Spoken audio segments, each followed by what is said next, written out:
احوال آپ حضرات کے سامنے رکھ رہے ہیں۔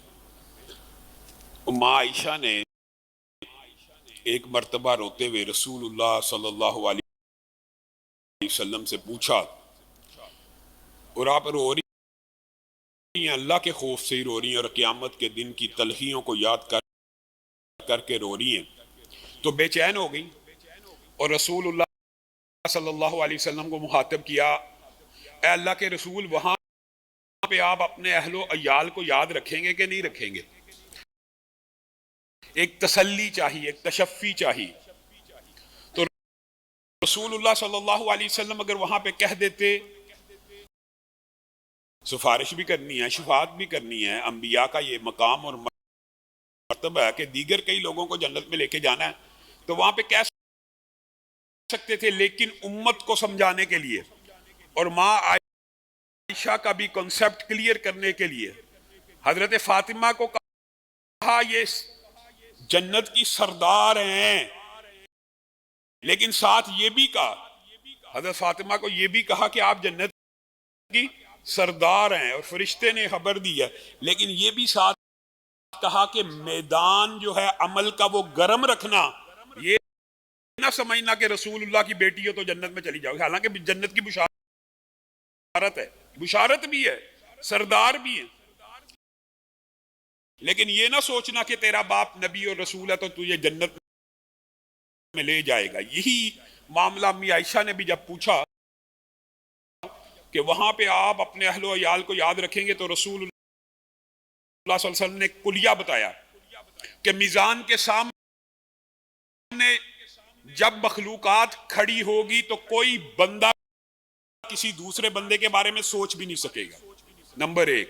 نمبر دوسری بات، جس وقت رزلٹ نکل جائے گا، پہلا مرحلہ میزان، اعمال تل رہے ہیں، جس وقت تل رہے ہوں گے وہاں ہر بندہ صرف اپنے اعمال کے اوپر نظر رکھ کے بیٹھا ہوگا کہ بھاری ہونے ہیں کہ ہلکے ہونے ہیں، کسی کے بارے میں سوچ بھی نہیں آئے گی۔ اور دوسرا لمحہ وہ کہ جس وقت رزلٹ نکلنے کا وقت آئے گا اور نامہ اعمال کو دائیں یا بائیں ہاتھ میں پکڑانے کا وقت آ جائے گا، اس وقت بھی بندہ کسی کے بارے میں سوچ نہیں سکے گا۔ اور تیسری جگہ رسول اللہ صلی اللہ علیہ وسلم نے بیان کی کہ پل صراط کے اوپر جس وقت بندہ چل رہا ہوگا اور پل صراط کو جہنم کے اوپر بچھا دیا جائے گا اور لوگ اس کے اوپر سے گزر کے ہی جنت میں جا سکتے ہیں، تو اس مقام پہ بھی کوئی بندہ کسی دوسرے کے بارے میں سوچ ہی نہیں سکے گا۔ اور عبداللہ ابن رواحہ بھی اسی طرح رو رہے ہیں، اور ان کی بیوی بھی رونا شروع ہو گئی، اور عبداللہ ابن رواحہ نے پوچھا آپ کیوں روتی ہیں؟ کہا آپ رو رہے تھے، میں نے بھی آپ کے ساتھ رونا شروع کیا۔ کہا میں تو اس لیے روتا ہوں کہ رسول اللہ سے بھی سنا اور قرآن کی آیت بھی ہے کہ ہر بندہ اس جہنم سے گزر کے ہی جائے گا، وہ گزر کے جانے سے مراد پل صراط ہے۔ اور حضرت ابو ہریرہ بھی رویا کرتے تھے انہی باتوں کے اوپر۔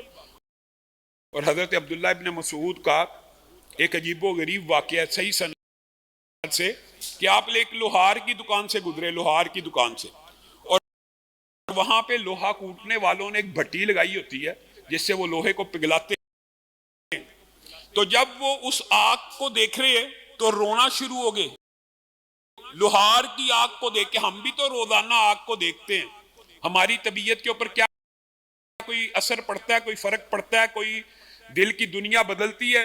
عبداللہ ابن مسعود لوہار کی بھٹی میں جلنے والی آگ کے اوپر غور کر رہے ہیں اور رو رہے ہیں اور موازنہ کر رہے ہیں کہ یہ آگ دنیا کی اس قدر شدید ہے تو آخرت کی کس قدر شدید ہوگی۔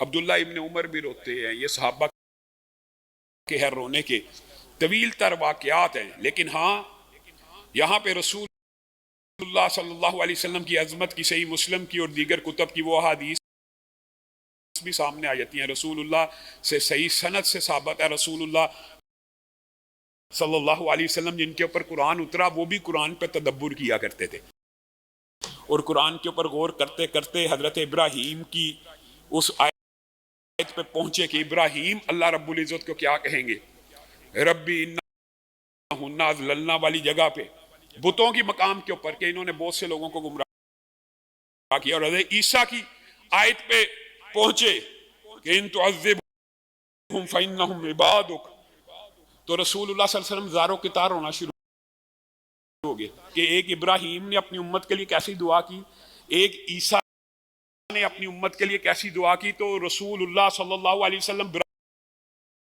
براہ راست اللہ سے مخاطب ہو کے رونا شروع ہو گئے. امتی امتی، صحیح سند سے ہے. رسول اللہ صلی اللہ علیہ وسلم اتنا روئے، حدیث کے الفاظ ہیں کہ اللہ رب العزت نے آسمان سے جبریل امین کو فوراً بھیجا اور کہا جاؤ پوچھو محمد صلی اللہ علیہ وسلم کس لیے رو رہے ہیں. اور اللہ کو تو پتہ کس لیے رو رہے ہیں، لیکن ان کو بھیجا کہ پوچھ کے آؤ کہ رسول اللہ کا یہ آہو بقا کا انداز پہلے تو کبھی نہیں دیکھا، اور کہہ رہے امت یا اللہ میری امت، اے اللہ میری امت. اور یہ اللہ کی قسم، ربما یود الذین کفروا لو کانوا مسلمین، اللہ کی قسم یہ بہت بڑا احسان ہے میرے اور آپ کے اوپر. ہم پیدائشی مسلمان ہیں، نہ محنت کی نہ سٹرگل کی، اللہ تعالیٰ نے سیدھا مسلمانوں کے گھرانے میں پیدا کر لیا. ربما یود الذین کفروا، ایک دن آنے والا ہے کہ ہر کافر یہ خواہش کرے گا، امید کرے گا کاش صرف مسلمان ہی ہوتا، بس صرف مسلمان ہی ہوتا. کاش میں اور آپ مسلمانوں کے گھروں میں پیدا ہوئے، ہمیں اس نعمت کا ادراک اور شعور نہیں. اور اس سے بھی بڑی نعمت کہ رسول اللہ کے امتی بن گئے ہیں، ایسے نبی کے امتی جو رو رہے ہیں، آہو بکا کر رہے ہیں. جبریل کو کہتے ہیں میں اپنی امت کے غم میں رو رہا ہوں، میری امت کے افراد بھی جہنم میں جائیں گے. جبریل امین نے جا کے اللہ کو بتایا. اللہ رب العزت نے جبریل امین کو کہا جائیے رسول اللہ کو کہہ دیجئے یہ کتنی بڑی خوشخبری ہے کہ آپ کی امت کے بارے میں آپ کا رب آپ کو خوش کر دے گا. آپ کی امت کے بارے میں آپ کا رب آپ کو راضی کر دے گا، آپ کو خوش کر دے گا. تو رسول اللہ صلی اللہ علیہ وسلم کو تسلی ہوئی، تشفی ہوئی. ورنہ رسول اللہ صلی اللہ علیہ وسلم خود جب پل صراط کا واقعہ بیان کیا کرتے تھے تو اس کی تفصیلیں بیان کرتے تھے کہ وہاں پہ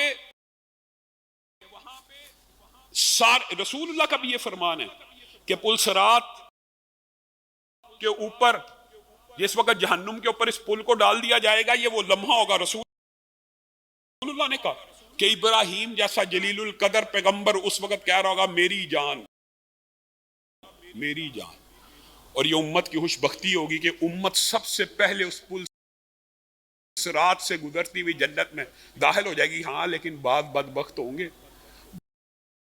بعض بدقسمت بد نصیب ہوں گے. رسول اللہ نے وہ بھی تفصیلات بیان کر دی کہ پل صراط کے نیچے آنکڑے لگے ہوئے، آنکڑے جیسے آپ نے وہ پنجہ کرین کا دیکھا جو چیز اٹھاتی ہے بائن، اس طرح رسول اللہ صلی اللہ علیہ وسلم نے تفصیل بیان کی. اسادان کی اس جیسے کانٹے ہیں، پنجوں کی شکل کے آنکڑے بنے ہوئے ہیں.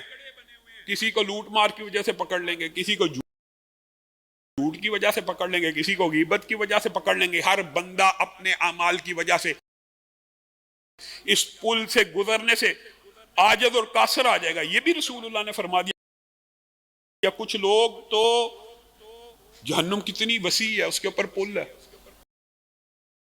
آندھی اور طوفان کی طرح گزر جائیں گے، پلک جھپکتے میں گزر جائیں گے.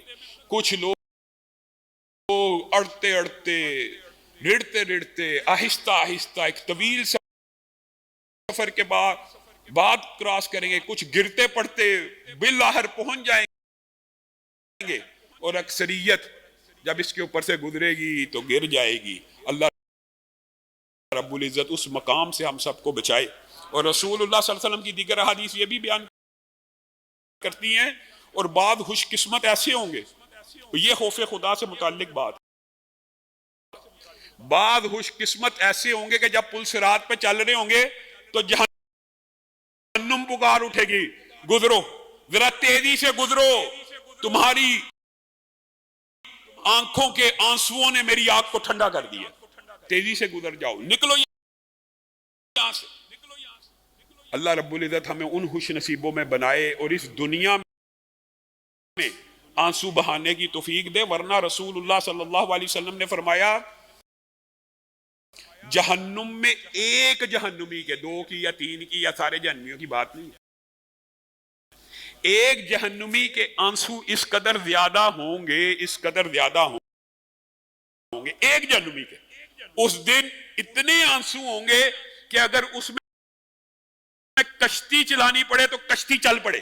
ایک بندہ اتنے آنسو گرائے گا کہ ندی کی کفیت ہوگی، اور اس کے اندر اگر بندہ کوئی کشتی ڈال کے چلانا چاہے چل جائے گا۔ کل آپ کے سامنے بہت سے جہنم کے کھانوں کے حوالے سے اور پینے کے حوالے سے چند گزارشات کو رکھا، اسی حوالے سے آج پھر کچھ باتیں آپ کے سامنے رکھنی ہیں کہ جہنم کے اندر وَلَا طَعَامٌ إِلَّا مِنْ غِسْلِينَ، غسلین کا کھانا۔ غسلین کے بارے میں محدثین کے 2 اقوال، ایک وہ زخم جو انسان کو آتا ہے تو جب وہ خشک ہو جاتا ہے اس کے اوپر ایک کھرینڈ سا بن جاتا ہے، براؤن سکار سا بن جاتا ہے۔